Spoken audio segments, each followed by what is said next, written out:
All passengers aboard! Secure all cargo! Engine room, stand by!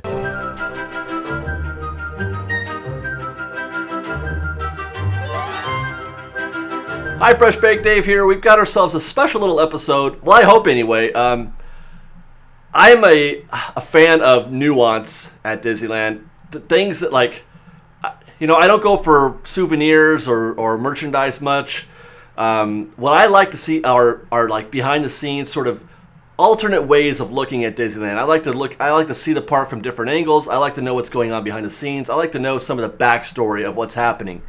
And as such, Candy, the baby mama, she has a coworker who's, I guess, her father or something, or maybe a relative, used to work at Disneyland back in the 60s.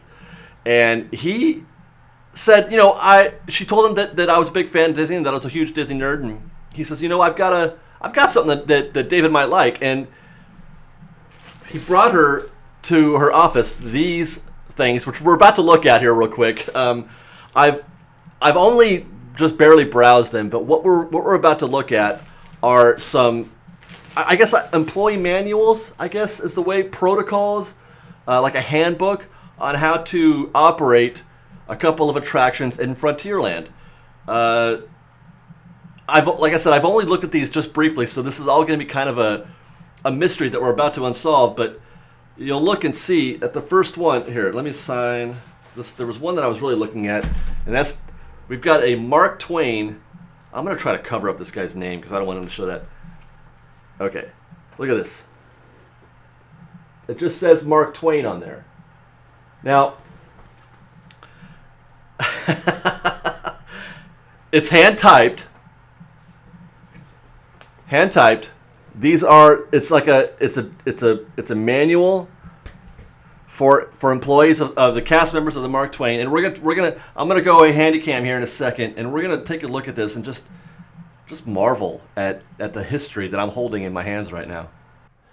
All right, I'm gonna do my best to get a look at these. The type is quite faint, so hopefully this is going to come out. But here we've got some facts and figures and some general information. Now, notice, Fresh Baked, by the way, before we even get into the Disney portion of this, this is legitimately hand typed on a typewriter, and they've had to, this stuff is this formatting, your table of contents type formatting is all done for you now in Microsoft Word. How hard they must have had it. She had to type each one of those little dots, dot, dot, dot, dot, dot, dot, dot. For example, let's look at some Mark Twain facts and figures.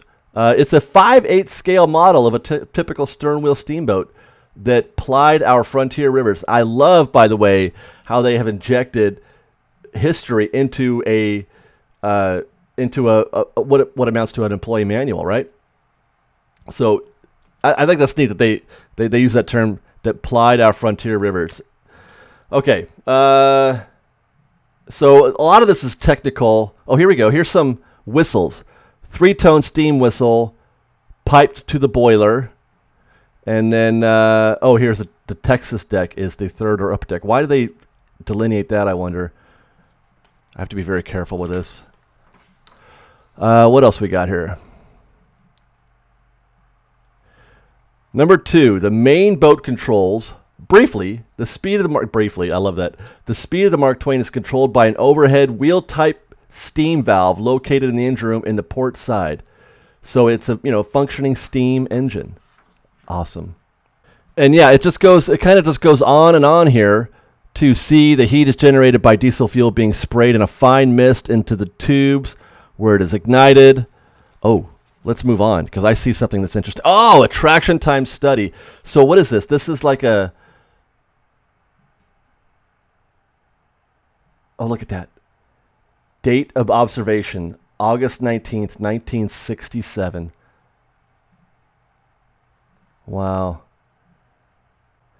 you've got trip times that are measured either with or without the Columbia, which I guess that means if it's, if it's operating. Cycle time, 900. I don't know what those are. Are those seconds? No, that can't be. I don't know what that is. Trips per hour, 4 trips per hour. You can get 390 people. That's your capacity per trip. with a theoretical hourly capacity of 1560, which is not a lot. There are quite a few attractions that do better than that, and obviously they're not maximizing the Mark Twain on every trip. So I would say the Mark Twain is doing about 1,000 guests per hour. Not a big number. Let's see. Now here, oh God.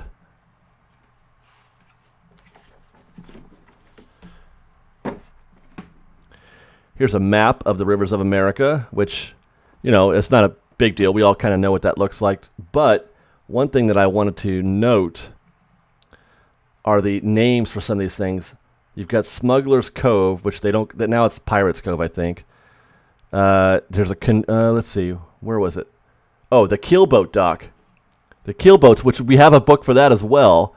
They used to do the, you know, the Fink Keel Boats, which you don't see anymore. You can see a defunct keelboat over here in this section over there. If you go on the rivers of America, I'll point it out in a future episode. Here's the Indian village. Notice it's not the Native American village, but back in 1967 it was. Where'd it go? Oh, here we go.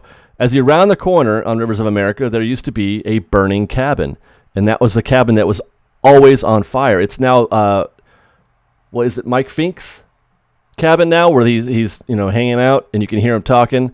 The burning cabin was always on fire because I guess Indians had burned it, Native Americans. And here you have the unfriendly Indian village. Presumably, those are the Indians that burned the burning cabin. I don't know. Let's see. Oh, and here we have a friendly Indian village. Okay, so we've got some operating procedures. It's river cooperation. A most unusual traffic situation results on Disneyland's Rivers of America when all the craft sally forth together. He said sally forth. Sharing the river's water are the Columbia, the Mark Twain, the Bertha May, and the Gollywumper. Now, the Gollywumper is a keelboat, I think. 3 or even 4 rafts. That's for the island. Now there's only 1, and 6 war canoes. Wow. What's the Bertha May? I gotta look into that. Why don't I know what the Bertha May is? Okay, so there's a right-of-way. They talk about a right-of-way. It is imperative that everyone adhere to the rules of the river right-of-way, and that is detailed on the next page, which I snuck a look at last night. So always the Columbia has the right-of-way, and then it's the Mark Twain, and then it's the canoes, and then it's the rafts, and then it's the keelboats. What that means is if you're on a raft and you're heading to Tom Sawyers Island, you've got to wait until any of those items are in your path have passed. Whereas the Columbia waits for no man. Arr! Let's see. We have some emergency whistle signals. Fire is 1 minute intermittent blast. Mechanical failure, 5 second intermittent blast. First aid, 5 second blast immediately followed by 2 second blast. Oh my gosh, you got to remember all that. We got some opening procedures. Anyway, I guess, I mean, this is a lot to read, I suppose, and it's not exactly, exciting, but what I'm really moved by is the detail, and I can't imagine what this book might look like today, but the detail and the planning and the training that goes into running just the Mark Twain or just any individual attraction at Disneyland. Deckman, he is the man who was dockman number 1. He casts off the bow line of the Mark Twain, and I'm moving around a lot with my voice, so hopefully the mic is picking this up well enough. He checks the gates to be certain that they are securely closed. Oh, look at this. He quickly selects a family and escorts them to the pilot house. Back in the day, it used to be that on every trip somebody rode with the pilot and you were picked. The most likely place to find children that would enjoy taking the helm is on or near the bow on the ground or on the upper deck. So, so they used to just pick families. Now you have to kind of ask, and sometimes they'll say no, and I don't know. That's a tough gig to get now. Let's see. Is there anything else of interest here? The man going ashore. He is the man who was the pilot. When the pilot is relieved by the deckman, he becomes the man going ashore. And we see that today. You don't just have a pilot. Everybody does everything at every attraction. Even like the Jungle Cruise, for example. You don't. on one trip, you're going to be the person, helping people in and out of the boat, and then 20 minutes later, you're the one telling the jokes, and that's the case for all these attractions. What's this? We have radio call signals. Wow, this is a lot. How do these guys remember all this stuff? My goodness. Check the water levels, safety procedures. Look at that, down to the half-inch. Down to the half-inch, Fresh Baked. This is why we love Disneyland so much, because they pay so much attention to our safety. This is why I'm never worried when I'm at Disneyland. Truly. Oh, look, they have oh my goodness, the Mark Twain salute. As the Mark Twain passes Big Thunder, it plays a special ditty. At the end of the ditty, it plays certain notes as illustrated herein. Okay, so there's your Mark Twain ditty. Enjoy that. Let's see. I'm going to try to get to one of these other books here in a minute. I just want to see if there's anything. Oh, here's the speech. Guys.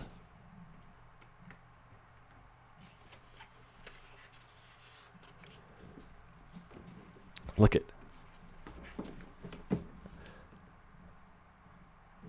Read that and say that out loud to you guys. All passengers aboard. Secure all cargo. Engine room. Stand by. Cast off the bow line. Engine room. Full steam ahead. It's like I'm there. It's like I'm there. Oh my goodness. This is the same. This is the same. Oh, maybe not. That does look a little different now as we're reading this. Oh my gosh. To the starboard, Tom Sawyers Island, where Tom and Huck explore Injun Joe's secret oh my gosh, you think Indian's bad. How about Injun? Wait, where was I? Oh, there we go. You can visit the old grist mill and climb to their lofty treehouse up on Indian Hill. Well, you can't do that anymore, guys, because the treehouse on Tom Sawyers Island is closed forever. Wow. This is just, you can feel, guys, you can feel the type in the paper, because it's a different kind of paper that this is printed on, and you can, oh my goodness, I'm having such flashbacks. Okay, so that's the Mark Twain. I'm hoping that just staring at these typed pages isn't too boring, and just listening to the sultry sounds of my voice is, I know it's a lot, but anyway, what we've got here is the Keelboats. This is for the Fink Keel Boats. And here you got a setting where Davy Crockett and the River Pirates, because they used to have races. I think in the Davy Crockett TV show, they had Mike Fink was a character, I think, in that show, and they would race keelboats. Let's read this and see how correct I remember that. Walt Disney's Frontier Screen Adventure in Technicolor was filmed on location along the Ohio River. A 50-man troupe headed by co-stars Fess Parker, Buddy Ebsen, and Jeff York roamed a 30-mile stretch of broad water for scenes depicting Dave's legendary journey or legendary encounters with the king of the keelboatmen, Mike Fink. That's right. Mike Fink was, in fact, a character from the Davy Crockett canoes. Or, I mean, from the Davy Crockett show. So this is just a synopsis of the TV show. Keelboats were so named because their keels were quite deep to help control the boats and swift currents of many of the rivers of America. Okay. So facts and figures again. Let's see. Well, I've been going for a while. Specific information. Wow. And that's the thing, is that the cast member who's reading this was reading all of the other ones too. We've got the Mark Twain, Keelboats, Tom Sawyers Island. Oh yeah, and the canoes. Oh, here's something. Oh, wait. Here's the. By the way, because I flipped back to the beginning, but they do reference a race as a one-sided. The race is one-sided with Davy's crew constant victims of Mike's skullduggery. And for those of you who don't speak 1960s, that's evil doing. He's a cheater. Mike Fink was a cheater. So here we go. The position by position. The ticket taker, he's also the dockman. Wow. Let's see. What is I wonder if we got any stats. Capacity. Theoretical hourly capacity, folks, for one boat is 208 guests per hour. Wow. No wonder those didn't last. Because they were only in the rivers for a couple years, I believe. Let's see. Yeah, just to break down procedures, shut off fuel supply. Oh, if there's a fire. Huh. The last one I want to take a look at before we end this little ditty, I'm speaking 1960s, is the story behind the story for Tom Sawyers Island. Okay, The Adventures of Tom Sawyer was written by Samuel Clemens, a.k.a. Mark Twain. He later became, oh, there you go, Mark Twain. He was born in Hannibal, Missouri. Let's see. He wanted to become a steamboat pilot, which he mentions. You hear Mark Twain talking on the boat, saying that's what he wanted to do, was to be a pilot, a boat pilot. Let's see. So they're setting the scene for you. There's Becky Thatcher. The story continues. Wow. And you know what?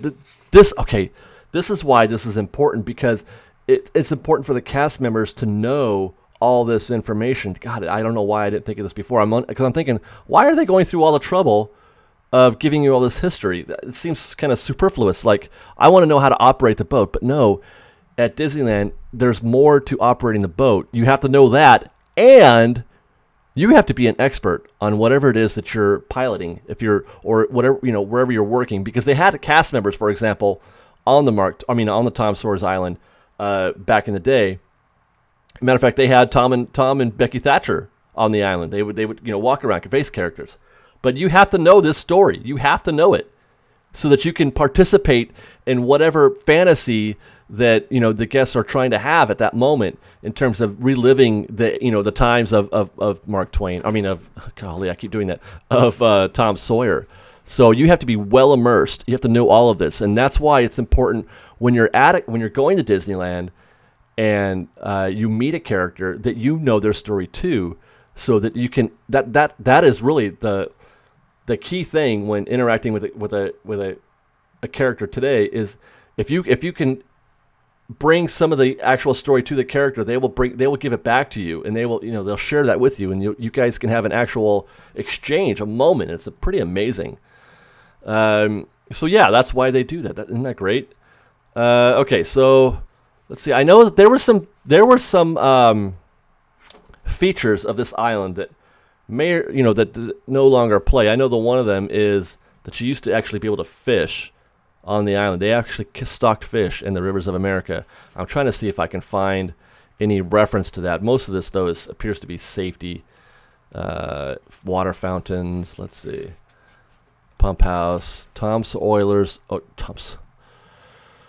Ay. Okay, attraction time study. Now,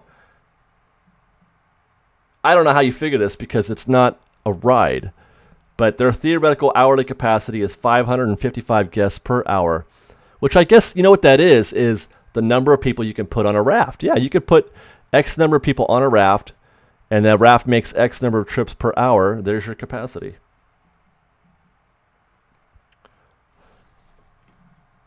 Yeah, so it's 55 guests per raft, and you can do 11 trips per hour. That's 555. There's your math lesson for today, Fresh Baked. 11 times 55 equals 555. Okay, so this is kind of similar to what we saw in the Mark Twain. It's the river cooperation, right-of-way type stuff. And here's the right-of-way again. But yeah, so there you go. So yeah, Fresh Baked, I'm going to take some time to read all of these and learn how to pilot the Mark Twain, or be a proper host on Tom Sawyers Island. I just wish that I could share these with you. I'm going to maybe think about photographing each of these pages, because I don't dare take them out of their bindings, because these are not mine. All right, I don't own these. These were lent to us to look at and to admire. So I don't want to dare take a chance at damaging them, but I'm going to see if I can't photograph them. And if I can, I'll put together, I don't know, like a PDF or something. I don't know. We'll figure something out, hopefully. And if it doesn't work out, then, you know what? That's okay. We still got to, sort of enjoy this together a little bit. But I feel like it's quite an honor to be able to just to have this and to hold it in my hands. It's history. And So thank you, Candy, baby mama, for bringing these home to us, and tell your coworker thank you very much, that I'm completely gushing with admiration, and I feel very fortunate. All right, so there you go, Fresh Baked. Thanks for watching. We'll see you next time. Fresh Baked and stuff. Bye. We've got lots more videos for you to see, so grab a churro and check out our Secrets in History videos, or maybe our ride-throughs, or you can just watch all of our weekly trip reports and have your mind blown by how much fun we're having. It truly is the best of Disney Baked Fresh Daily. Oh, and don't forget, you can support Fresh Baked through our Patreon campaign, link below. Thanks again for watching, everybody. Fresh Baked!